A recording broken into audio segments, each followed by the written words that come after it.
আব্দুল বারী রশিদি সাহেব।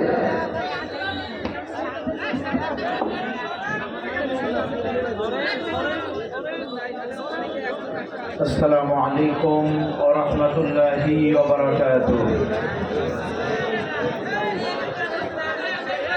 আলহামদুলিল্লাহি নাহমাদুহু ওয়া নাস্তাঈনুহু ওয়া নাস্তাগফিরুহু ওয়া নু'মিনু বিহি ওয়া নাতাওয়াক্কালু আলাইহি ওয়া নাউযু বিল্লাহি মিন শুরুরি আনফুসিনা ওয়া মিন সাইয়্যাতি আ'মালিনা। من يهده الله فلا مضل له ومن يضلله فلا هادي له ونشهد أن لا إله إلا الله وحده لا شريك له ونشهد أن سيدنا وحبيبنا ومولانا محمدا عبده ورسوله الذي أرسله بالحق بشيرا ونذيرا وداعيا إلى الله بإذنه وسراجا منيرا. فقد قال الله تعالى في كلامه المجيد وفرقانه الحميد. সবাই প্রাণ খুলে মহব্বতে আল্লাহ পাকের কালাম তারি দেওয়া কণ্ঠ উজাড় করে একসাথে বলুন, আউযু বিল্লাহি মিনাশ শাইতানির রাজীম। বিসমিল্লাহির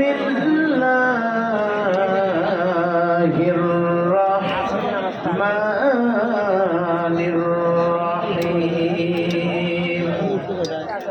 ولقد خلقنا الإنسان من سلالة من طين ثم جعلناه نطفة في قرار مكين. إن الله وملائكته يصلون على النبي يا أيها الذين آمنوا صلوا عليه وسلموا تسليما. اللهم صل على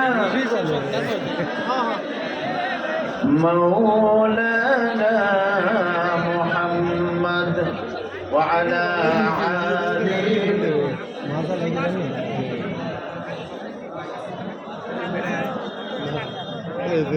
मुझे कुछ मिले या न मिले मोहम्मद मिले, यानी वो शय जिसे अल्लाह मिले। बलागल उला बिकमालिही कशफत तुजा बिजमालिही हसनत जमीउ खिसालिही सल्लु अलैहि। আলহামদুলিল্লাহ, পৃথিবীর মানচিত্রে 187টি দেশের মাঝে ছোট্ট একটি দেশ, প্রায় 2.5 লক্ষ মসজিদ, লক্ষ লক্ষ মাদ্রাসা দিয়ে সাজানো আমাদের প্রিয় মাতৃভূমি লাল ও সবুজের পতাকাতে মোড়ানো বাংলাদেশের উত্তর জনপদের অন্যতম বৃহত্তম প্রাচীন ঐতিহ্য সমৃদ্ধ একটি জেলার নাম হল আপনাদের পাবনা। পাবনা জেলার ঐতিহ্যবাহী বেড়ার তানবীরুল উম্মাহ মডেল মাদ্রাসার আয়োজনে এলাকার সকল মানুষের সার্বিক সহযোগিতায় মহান আল্লাহ সুবহানাহু ওয়া তাআলার অনুপম কৃপায় আজকে এই বেড়ার সরকারি কলেজ মাঠে আয়োজিত দিনের বেলায় তাফসীরুল কোরআন মাহফিলের সভাপতি হিসেবে রব্বে কারীম যাকে ইজ্জত দান করেছেন আজকের মাহফিলের সম্মানিত সভাপতিকে আমি আমার হৃদয়ের অন্তরস্থল থেকে মোবারকবাদ জানাচ্ছি। হাফেজ মাওলানা মোহাম্মদ ওয়াসিম মাহমুদ ফাদ্দালাল্লাহু মাশকুরা। আজকের মাহফিলে সম্মানিত অতিথি হিসেবে যারা মঞ্চে উপবিষ্ট রয়েছেন, আপনাদের সকলের সুপরিচিত। কিছু জিনিসের পরিচয় দিতে হয় না, নিজেরাই প্রাণ। ঠিক তেমনি কিছু মেহমান এখানে উপস্থিত, আপনার ইসলামী আন্দোলনের বীর সেপার সালার অঞ্চলের রাহবার। আমার তো মনে হয় এমন কোনো গ্রাম নাই, পাড়া নাই, তার পদচারণা বৃহত্তর পাবনায় করে নাই, খুব সম্ভবত। আমার পিতৃতুল্য ওস্তাদতুল্য মুরব্বী, মাজলুম নির্যাতিত কোরআনের সৈনিক, আমার ওস্তাদতুল্য জনাব মাওলানা আব্দুর রহিম, আতাল আল্লাহু উমরাহু বারাকাল্লাহু ফি হায়াতি। আল্লাহ পাক বর্ষে এনে মুরব্বীর হায়াতের ভিতরে বরকত দান করুন। আমিন। তো এ পাবনা অঞ্চল নয়, ইসলামী আন্দোলনের সারা পৃথিবীর বীর সিপাহ সালার, যিনি সাথের মাটিতে ঘুমিয়ে আমাদেরকে অনুপ্রেরণা জাগাচ্ছেন, আমিরা জামাতের যোগ্য উত্তরসূরি হিসাবে আল্লাহ তাকে কবুল করুন, বলেন আমিন। মঞ্চ ভবিষ্যৎ এই মুহূর্তে জনাব আলহাজ উপস্থিত হয়তো থাকবেন। এই মুহূর্তে আমার বাম হাতে বসা আপনাদের সকলের সুপরিচিত অঞ্চলের গণমানুষের প্রিয় বিশিষ্ট চিকিৎসক, বাংলাদেশ কেন্দ্রীয় সদস্য, আপনার জেলা কর্ম পরিষদ সদস্য,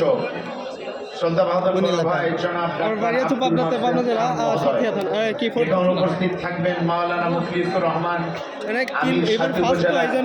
ডান হাতে বসা ভাই জনাব মাওলানা আব্দুর রহমান থাকবেন, সম্মানিত ভাই জনাব মিজানুর রহমান, জনাব আবুল বাশর মোল্লা, গোলাম রব্বানী, আলহাজ আমির আলী ফকির, জনাব আলহাজ রায়হান আলী, মোস্তাফিজুর রহমান সহ মাহফিলের বন্ধুবর পরিচালক আব্দুর রহিম এবং নাম না জানা অনেক বড় বড় মেহমান ইতিমধ্যে এখানে উপস্থিত হয়েছেন।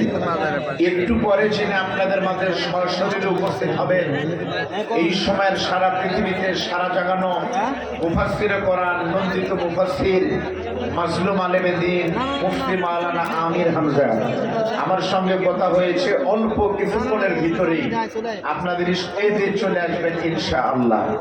এই মুহূর্তে আমার সামনে বসা কোরআন পাগল মুসলমান ভাইয়েরা, পর্দার অন্তরালের মা বোনেরা, প্রশাসনের ভাইয়েরা, সাংবাদিক বন্ধুগণ, মিডিয়ার বন্ধুগণ, সকলকে নিয়ে আল্লাহ পাকের দরবারে শুকর করি যে আল্লাহ তাআলা আমাদেরকে আজকে উন্মুক্ত ময়দানে সুন্দর পরিবেশে কোরআন শোনার এবং বলার সুযোগ করে দিয়েছেন। এটি নিঃসন্দেহে আল্লাহ পাকের দয়া। এই দোয়ার শুকরের কারণে আমরা খুশি না বেদার? খুশি। ধরে বলেন খুশি। সত্যি কি খুশি? সত্যি খুশি। কম না বেশি? বেশি। তাহলে মুখে নিয়ে হাসি, উঁচু করে কান্না, সরে সরে জবান খুলে একবার বলেন সুবহানাল্লাহ। দরুদ এবং সালাম পেশ করছি বিশ্ব মানবতার মুক্তির মহান দূত, যে নবী আমাকে শিখিয়েছেন কেমনে ভাত খেতে হয়, যে নবী শিখিয়েছেন কেমনে টুপি পড়তে হয়, যে নবী শিখিয়েছেন কেমনে স্ত্রীর সাথে আচরণ করতে হয়, যে নবী শিখিয়েছেন কেমনে অর্থনীতির চর্চা করতে হয়, যে নবী শিখিয়েছেন কেমনে ইসলামী আন্দোলন করতে হয়, সে প্রিয় নবী প্রিয় রাহবারকে স্মরণ করি। আমরা সকলে বলি সাল্লাল্লাহু আলাইহি ওয়াসাল্লাম। ভাইরা আমার, আপনারা সকলে কেমন আছেন? আরবিতে একটা কথা আছে, কুল্লু জাদিদিন লাযিজুন, প্রত্যেকটি নতুন জিনিসের আকর্ষণ বেশি, নতুন খাবার স্বাদেও ভালো লাগে। তো আমি আব্দুল বারী রশিদে আপনাদের সামনে নতুন না পুরাতন? আমি এখানে বেড়াতে আমাইকলে এসেছিলাম, সাথের ভিতরে ওয়ালমারি কামিল মাদ্রাসা, পদ্মবিলা, কুমিরগাড়ি, হাসানপুর, ওই মনোমতপুর, খেতুপাড়া, হারিয়া কাহন বিভিন্ন মাহফিল করেছি, নতুন পুরাতন বলে কোনো কথা না। আমার তো মনে হচ্ছে আমি নিজেও জানতাম না মাহফিল এরকম হবে। কেন আজকের মাহফিল আমার এইটুকু মনে হচ্ছে সাতিয়া বেরাবাসীর কোরআনের মাহফিল হচ্ছে না। কোরআনের কারণে আমির হামজার আগমনের কারণে ইসলামী আন্দোলন এবং ইসলাম প্রিয় মানুষের মিলন মেলা এখানে হচ্ছে। ধরে বলেন কথা ঠিক না ঠিক? এখানে আমার মুরব্বী আছেন বগুড়া অঞ্চলের, আমারও দায়িত্বশীল।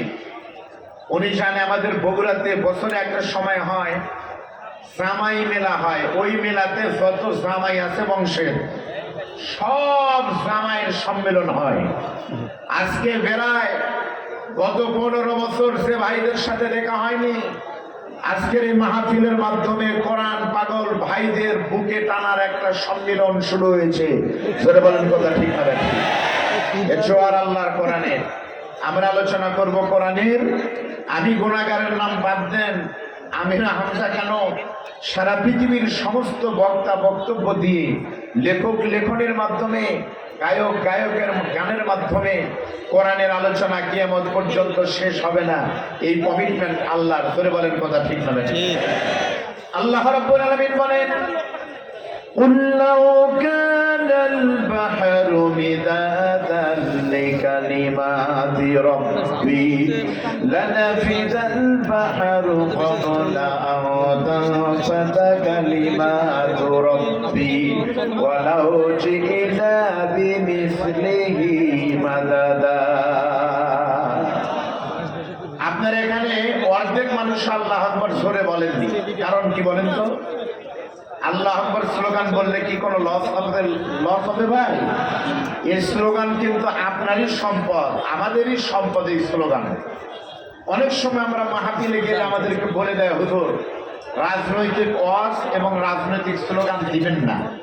রাজনৈতিক স্লোগান কি? লিল্লাহি তাকবীর আল্লাহু আকবার।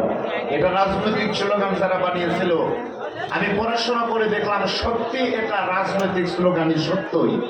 এই স্লোগানের ফাউন্ডারকে আপনারা জানেন। এখানে আল্লাহ নবী যখন মক্কায় কালেমার দাওয়াত দেন গোপনে 3 বছর, বের হলেই হামলা, বের হলেই মামলা, জানতে পারলেই গ্রেপ্তার, শুরু হলেই পুলিশের নির্যাতন। মক্কায় যখন শুরু হলো, আল্লাহ নবী একদিন দারে আরকাম, ছাপা পাহাড়ের উপরে আরকামের বাড়িতে, যেমন এই অঞ্চলের ইসলামী আন্দোলনের ভাইদের জায়গায় একটা অসুস্থ হলে আব্দুল বাসের ভাইয়ের চেম্বার নিচতলায়, আর খাওয়ার দরকার হলে পরে বাসের ভাইয়ের বাসা উপরতলা, তাই না? ওই রকম আরকামের বাসা ছিল ইসলামী আন্দোলনের ঘাঁটি। আল্লাহ নবী আরাম ফরমাচ্ছেন সাহাবীদের নিয়ে মিটিং করবেন, কোরআনের দাওয়াত দিবেন। কে যেন আবু জেহেলকে বলে দিয়েছে ওখানে মিটিং চলতেছে, নবীর মিটিং। আবু জেহেল আবার ওমরকে বললেন, খাত্তাবের ছেলে ওমর, হযরত ওমর জানতে পেরে বড় তরবারি নিয়ে নিয়ত করেছে আজকে যা হয় হবে। তরবারি নিয়ে উন্মুক্ত ময়দানে যখন নবীর শিরচ্ছেদ করার জন্য আসতেছে, সাহাবারা দূর থেকে দেখতেছেন ওমর আসতেছে। নবীর চাচা আমির হামজা আল্লাহ নবীকে গিয়ে বলতেছে, বাবা আজকে আমাদের বাচ্চা নাই। আল্লাহ নবী শোয়া মানুষ বসলেন, বসা মানুষ ওমর আসলেন। আল্লাহ নবী দাঁড়িয়ে গিয়ে হযরত ওমরকে কাছে নিয়ে বললেন, ওমর আল্লাহকে আমার দোয়া কবুল করবে না? তোমাকে কি ইসলামে আল্লাহ কবুল করবে না? হযরত ওমর কোনোদিন আল্লাহ নবীকে এত কাছে থেকে কোনোদিন দেখেন নাই। নবীর চেহারার সে নূর। শামাইলে তিরমিজিতে বাবে মা শা ফি খালকি রাসূলিল্লাহ সাল্লাল্লাহু আলাইহি ওয়াসাল্লামের বাবে একটা হাদিস আছে। হযরত জাবির বিন সামরা বলেন, একদিন পূর্ণিমার রাতে মদিনাতে আল্লাহর নবী রাতের বেলায় ঘুরতেছে। আমি দেখলাম দূর থেকে, একবার চাঁদের দিকে দেখি, একবার নবীর দিকে দেখলাম। আমার কাছে মনে হলো ফালা হুয়া ইন্দি আহসানু মিনাল কমার, আকাশের পূর্ণিমার চাঁদের থেকেও আমার নবী আরো সুন্দর। ধরে বলেন সুবহানাল্লাহ। হযরত ওমর আল্লাহর নবীর চেহারার দিকে তাকিয়ে, হযরত ওমরের হাতও কাঁপে, তরবারি পড়ে গেল। হযরত ওমর নবীর বুকে মাথা দিয়ে বলে, ইয়া রাসূলুল্লাহ এসেছিলাম আপনার মাথা নিতে, কিন্তু আপনার মাথা নিয়ে যাব না, খালি হাতেও ফিরব না। এসেছি আপনার মাথা নিতে, আর ফিরব দিনের কালেমা নিয়ে। ধরে বলেন আল্লাহু আকবার। হযরত ওমর যখন ইসলাম গ্রহণ করলে আল্লাহর নবী আনন্দে দুখানা চোখ দিয়ে পানি পড়তেছে। হযরত ওমর বলে, হুজুর এখানে কোনো কথা হবে না, হুজুর চলেন আমরা কাবার চত্বরে গিয়ে তাকবীর দিব, মিছিল করব, ওখানে আজকে ইসলামী আন্দোলনের সমাবেশ হবে। আল্লাহর নবী বললেন, আবু জেহেল। ওমর বলতেছে, রাসূলুল্লাহ আবু জেহেলের তো ক্ষমতা কিছু ছিল না, আবু জেহেলের ক্ষমতা ছিলাম আমি এবং কিছু প্রশাসন, আমরাই। প্রশাসন যেহেতু নাই, আবু জেহেলের ক্ষমতা আর 2 মিনিটও টিকবে না। কিয়ামত পর্যন্ত প্রশাসন থাকবে যতক্ষণ, জালেমের ক্ষমতা থাকবে ততক্ষণ। প্রশাসন যখন জিরো টলারেন্স হবে, রান্না করা খাবার আল্লাহ খেতে দেয়নি, ভবিষ্যৎও দিবে না। হযরত ওমর আল্লাহর নবীকে বললেন, হুজুর দাঁড়াও ভাই, দাঁড়াও দাঁড়াও। আল্লাহর নবী বললেন, ইয়া রাসূলুল্লাহ। ওমর বললেন, হুজুর চলেন আমরা তাকবীর দিব।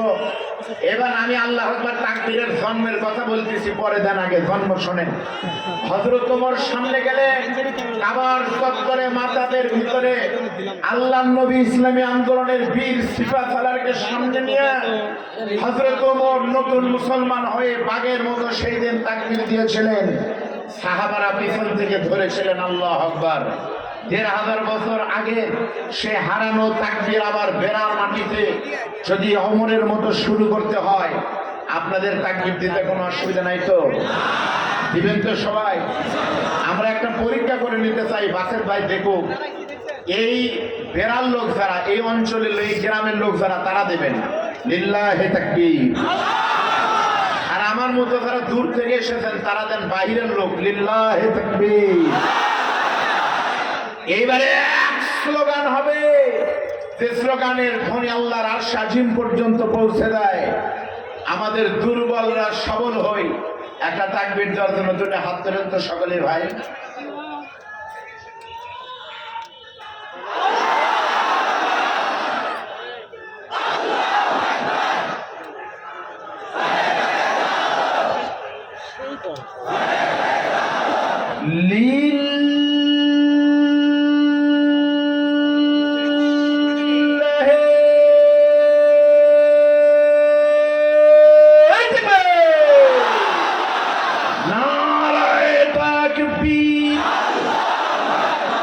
দুনিয়ার মুসলিম,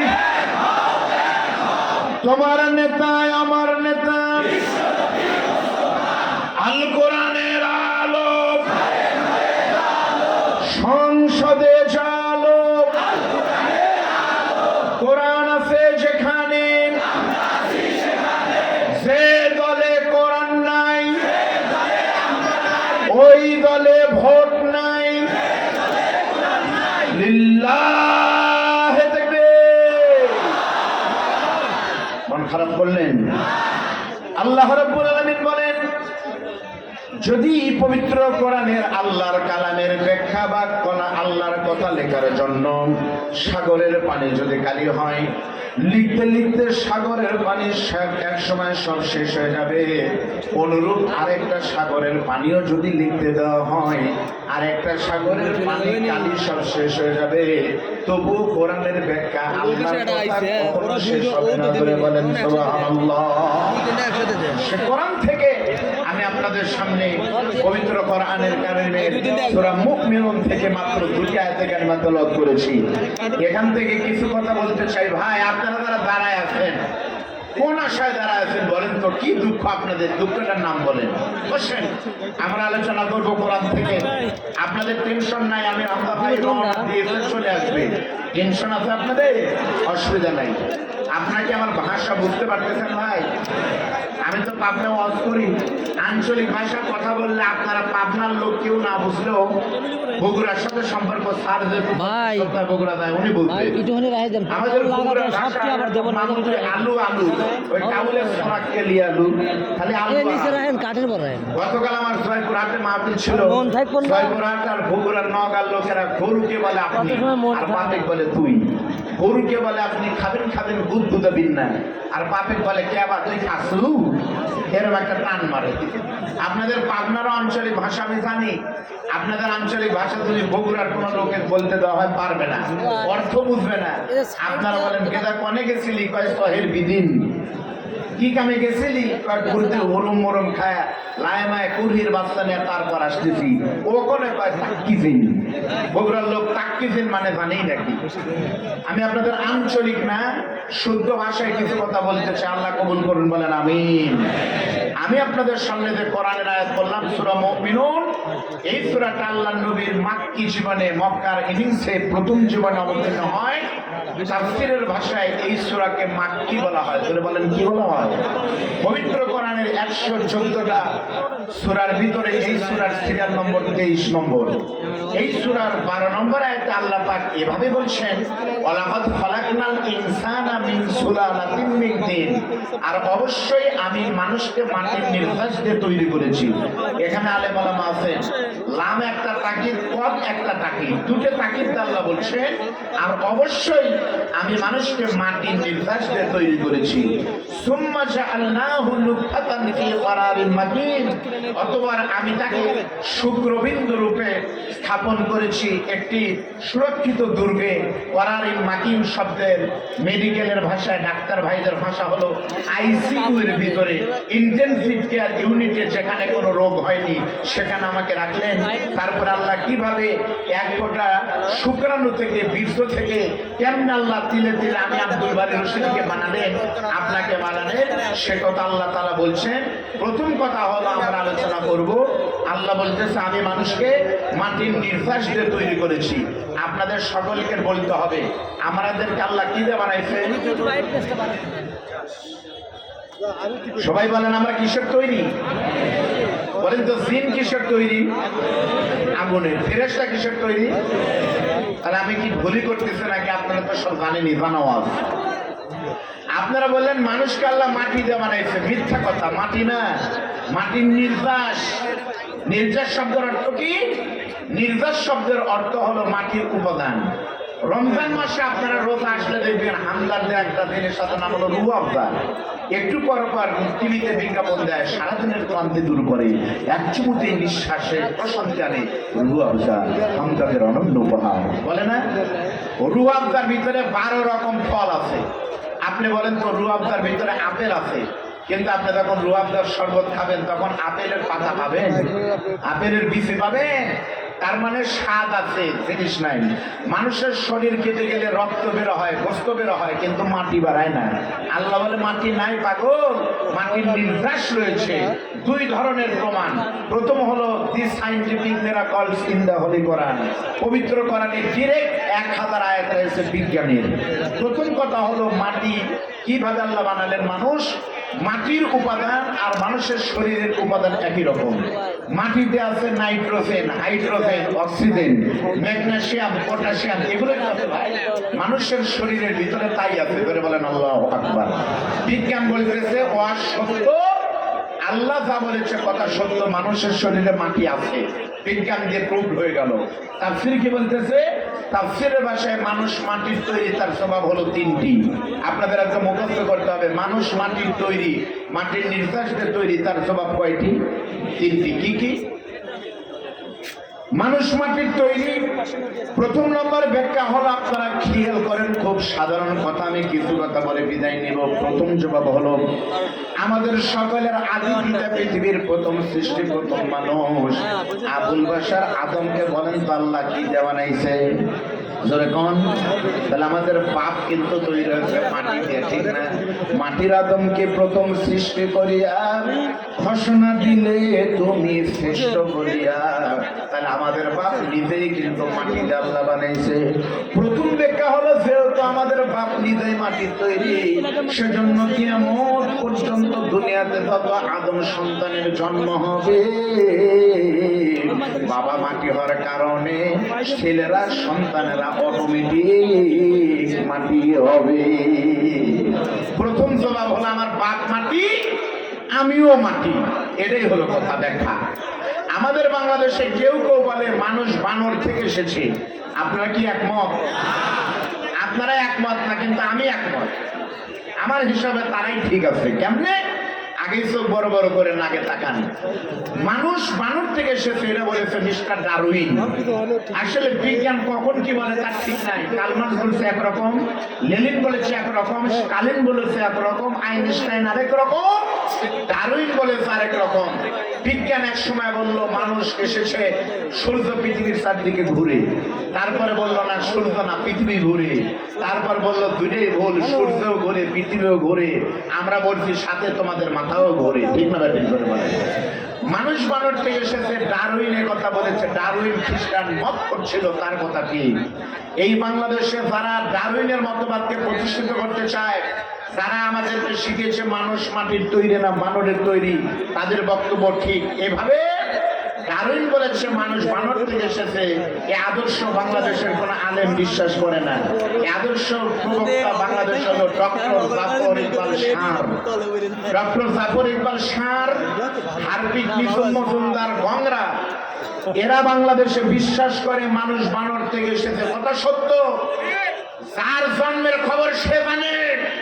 মানুষ যারা তারা মনে করে আমি মানুষের বীজ আল্লাহ পয়দা করেছে, আর যারা নিশ্চিত আমার শরীরে বানরের বীজ, তারা বানর হলে আমাদের কোনো আপত্তি নাই। তাহলে বলেন আল্লাহ মানুষকে মাটি দিয়ে বানাইছে, তার জবাব কোন কয়টি? প্রথম হলো আমার বাপসা, আমিও তা, মিলে গেছে তো। দ্বিতীয় নম্বর তাফসীর ইবনে কাসির বের করে দেখেন, এইভাবেই লেখা আছে। সহজ ভাবে বুঝতে হলে তাফসীরে মারিফুল কোরআন বের করে দেখেন, তাফহিমুল কোরআন মিলে দেখেন, জেলখানার অনন্য উপহার সাইয়্যিদ কুতুবের জিলালিল কোরআন মিলে দেখেন। মানুষ মাটির তৈরি, তার দ্বিতীয় নম্বর ব্যাখ্যা হলো আমি আব্দুল বারী রশিদি প্রথম যখন মায়ের পেটে এসেছি, আমি কিন্তু পদ্মা নদীতে ভেসে কিন্তু আসি নাই, অথবা বৃষ্টির পানির সাথে কিন্তু পড়ে নাই। নির্দিষ্ট একটা পন্থার মাধ্যমে কিন্তু আমাদের জন্ম হয়েছে। সেই পন্থা হলো আমার মা আর বাবার বৈধ বিয়ের মাধ্যমে, মিলনের মাধ্যমে। ঠিক না ঠিক বলেন? বাবা আনন্দে মাতিয়া সাগরে ভাসায়া সেই যে চলে যায় খবর লয় না, মাজন ধরিয়া উদরে কত কষ্ট করে, 10 মাস পরে পারে প্রসবের বেদনা, এমন দরদি ভাবে কেউ হবে না আমার মা। আমার মা আর বাবা মিলনের মাধ্যমে আমি আসলাম কেমনে? মাও বুঝতে পারেনি, বাবাও টের পাইনি আমি ঢুকে গেছি। বাবার শুক্রাণু হয়ে মায়ের ডিম্বাণুতে কেউ কিন্তু টের পাইনি। তখন মা বুঝতে পেরেছে পরের মাসে যখন আমার মা অসুস্থ হওয়ার কথা ছিল কিন্তু হয়নি। মায়ের অসুস্থতা যখন হয়নি, মিন্স যখন হয়নি, মা বলতেছে আমার বাবাকে, ও স্বামী আমার সন্দেহ হচ্ছে, মনে হয় কিছু হয়েছে। স্বামী তখন বলতেছে তো কি কর, এবং তো হওয়ার কথা না। এইবার স্ত্রী বলতেছে স্বামী তো আপনি কোন জায়গায়? বউ তখন বলতেছে কোন জায়গায়? স্বামী বলতেছে আমি এখন সিএনজি বাজার বেড়াতে আসি। বলতেছে আসার সময় আপনি একটা যন্ত্র কিনে নিয়ে আসবেন, ডাক্তারদের কাছে পাওয়া যায়, নাম হলো ইজি বেবি টেস্ট, সন্তান পরীক্ষা করার যন্ত্র। বিবির কথা মতো স্বামী বাড়ি থেকে আসার সময় বাজার থেকে একটা ইজি বেবি টেস্ট কিনে না যখন বাড়িতে এসেছে, নামাজ ফজরের যখন শুরু হয়ে গেছে, চিন্তাগ্রস্ত আমার মা আমার বোন তখন ঘুম থেকে উঠে ওই পেশাবটা একটা পাত্রের ভিতরে নিয়ে ইজি বেবি টেস্ট পরীক্ষা করার যন্ত্র একটা ফিরে নিয়ে পেশাবের ভিতরে দিয়েছে। বিজ্ঞান প্রমাণ করেছে পেটে যদি সন্তান থাকে, ভাইজান বুঝতে পারতেছে কথা, তখন ওই জায়গায় কিন্তু একটা সিগন্যাল বেজে উঠবে, সবুজ রং কিন্তু সম্ভবত ধারণ করে, তখন বোঝা যায় পেটের ভিতরে বাচ্চা আছে। বিবি তখন বুঝতে পারে ওই জায়গাটা সবুজ হয়ে গেছে, বিবি তখন এক দৌড়ে গিয়া স্বামীর বুকের উপরে মাথা দিয়ে বলে স্বামী গো,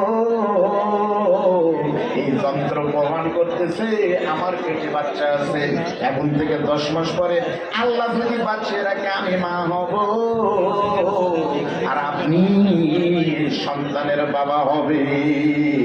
এই যে খেলা শুরু হয়ে গেল। প্রথম কিন্তু ঢুকেছিলাম এক ফোঁটা নাপাক বীর্য, ঠিক না ভাই? শুক্রাণু কিন্তু ঢুকলাম। আচ্ছা বলেন তো, প্রত্যেকটা প্রাণীর শুক্রাণু, শুক্রাণু যেটা, এই বীজ উৎপন্ন হয় কিন্তু রক্ত থেকে, রক্ত উৎপন্ন হয় খাদ্য থেকে, আর পৃথিবীর প্রত্যেকটি খাদ্য উৎপন্ন হয়, বুঝে থাকলে বলেন কোথায় থেকে? ধরে বলেন।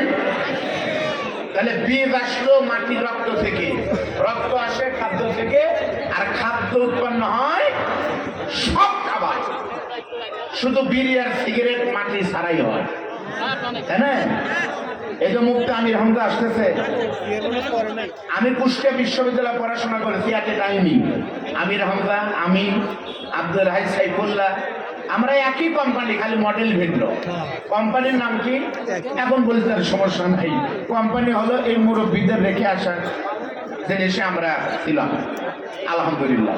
যাই হোক, আপনারা বলেন বিড়ি সিগারেটটা কিন্তু মাটি থেকেই হয়। বিড়ি সিগারেটের বিরুদ্ধে অনেক বক্তব্য দেয়, আমি কোনোদিন বিড়ির বিরুদ্ধে বক্তব্য দেইনি, আজকেও দিব না। কুষ্টিয়াতে মাহফিলে গেলে কালেকশন করার সময় আমাদেরকে তামাক হয়, রংপুরে তামাক হয়, তখন আমাকে কালেকশন করা লাগে, ভাই কোন আল্লাহর বান্দা আছেন 5 ওয়াক্ত নামাজের নামে 5 মণ তামাক দিবেন, আল্লাহ তাকে জান্নাত দিয়ে। কারণ কালেকশন তামাক ছাড়া কিছুই নাই। বিড়ি কিন্তু খাবেন, আমার কোনো আপত্তি নাই। আমি যখন প্রথমবার মক্কায় যাই, আমার শ্বশুর আপনাদের প্রিয় বক্তা মুফতি বজলুর রশিদ সাহেব সাথে ছিলেন।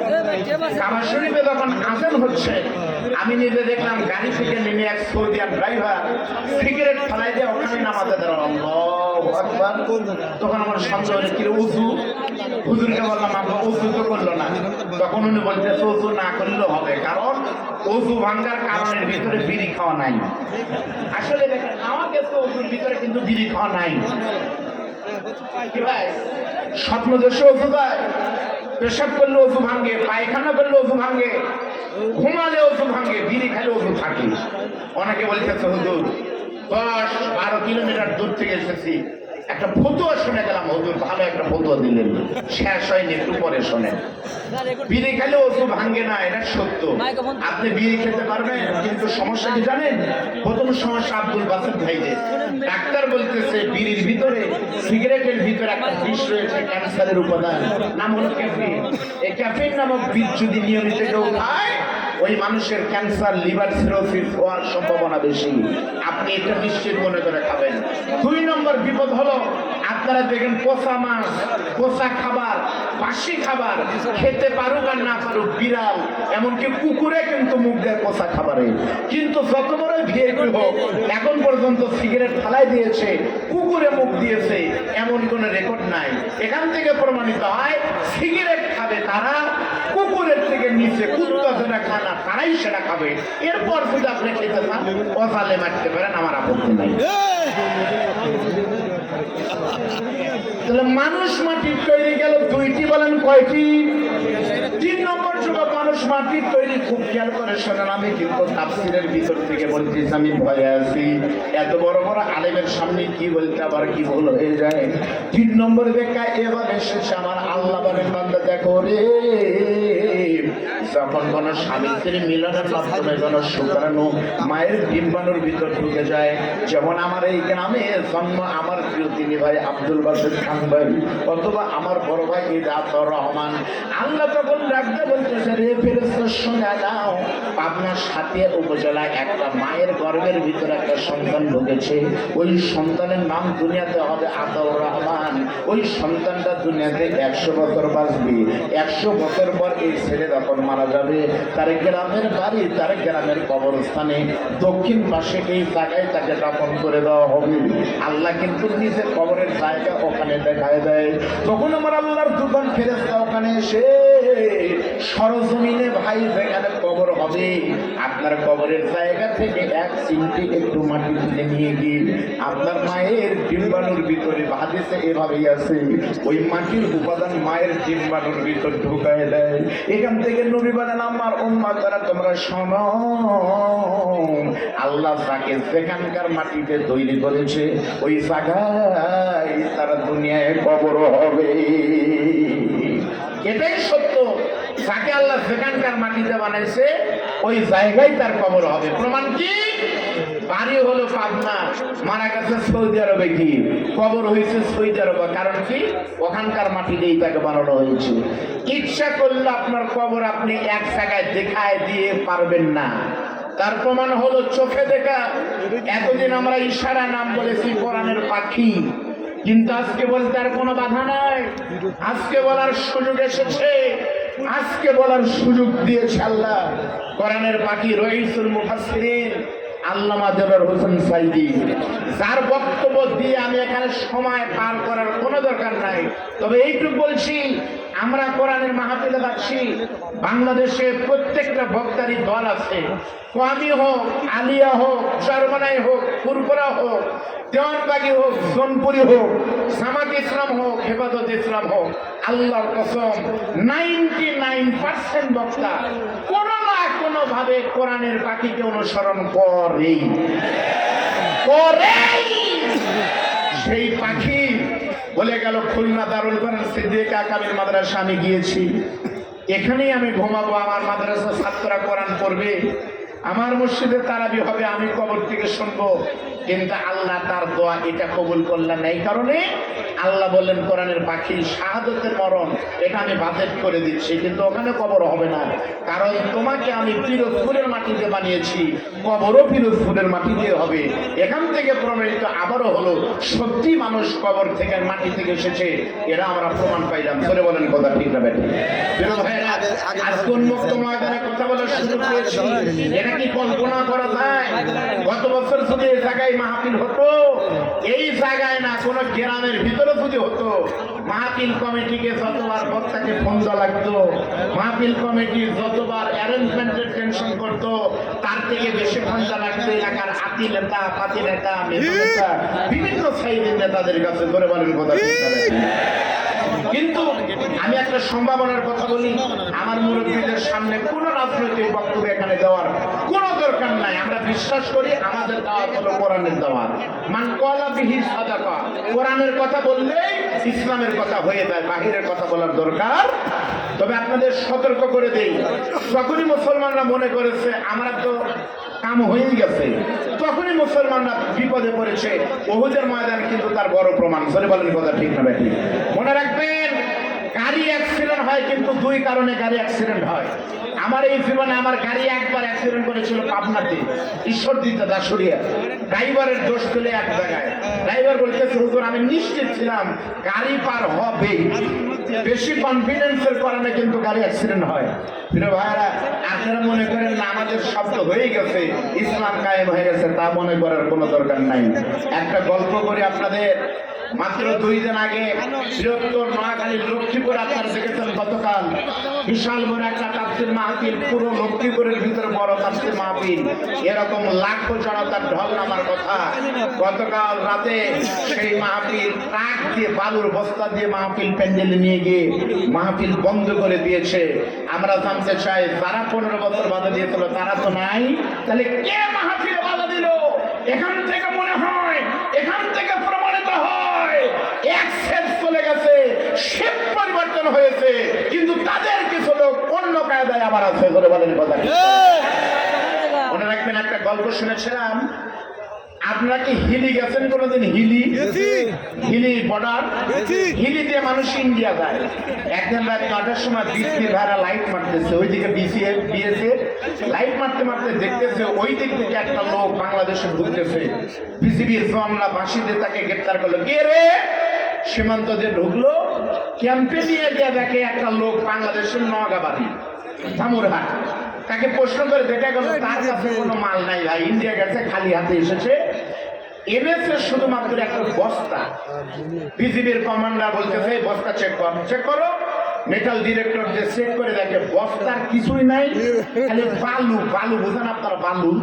এটা আপনাদের সিএনবিতে কাজ হচ্ছে বালু। তখন